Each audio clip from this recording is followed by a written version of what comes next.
Bonjour, je vous retrouve pour un produit assez original, c'est un pot à crayon lampe.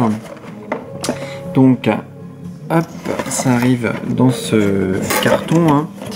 On a entouré dans un sachet plastique et on a un mode d'emploi en chinois et en anglais qui nous apprendra pas grand chose, hein.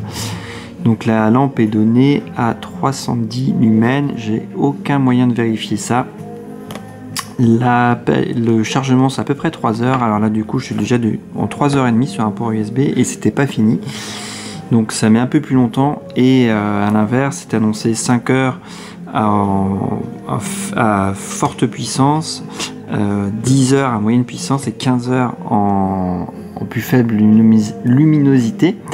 Et ça par contre j'ai trouvé moins, j'ai mis à pleine puissance et au bout de un peu plus de 4 heures, au bout de 4 heures et quart, ça avait déjà bien décliné.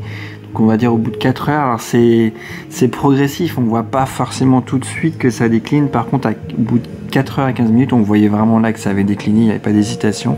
Donc je pense que ça avait dû commencer à décliner un peu avant, vers 4 heures, donc on va dire on tiendra 4 heures à fond, donc sans doute des niveaux intermédiaires, 8 heures médian je pense, et 12 heures à peu près dans la position la plus faible. Donc pour l'allumer c'est très simple, hein. Il suffit de toucher le bouton sensitif, donc là c'est au minimum, là déjà plus, et là au maximum, et on peut très bien lire dans le noir complet avec cette lampe. C'est une vraie lampe, hein. C'est pas juste une petite lampe d'ambiance, non, on peut lire avec. Et ça sert aussi de pot à crayon. Alors par contre en placement il est très peu profond et il n'est pas super pratique quand même, ça c'est un peu dommage. Donc on voit voilà qu'avec des grands, bon ça tient quand même, hein. Mais ça aurait pu être pas mal d'avoir un truc un peu plus grand quand même.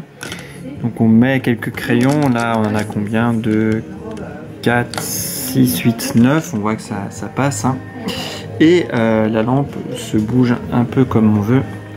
On va faire un plan un peu plus, voilà, un peu plus en retrait pour voir. Donc on l'incline, on voit que il y a un bras oscillant.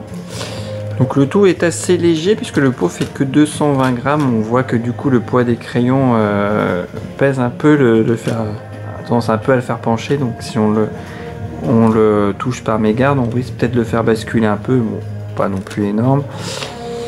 Donc en tout cas c'est bien sympa parce que ça change un peu des lampes habituelles, ça fait déco avec les crayons et puis le côté sensitif là et sans fil, hein, c'est bien pratique.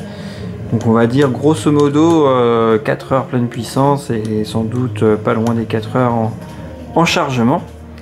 Donc voilà ce qu'on pouvait dire sur cette lampe. J'espère que cet aperçu vous aura été utile et moi je vous dis à bientôt pour un prochain test. Bye bye.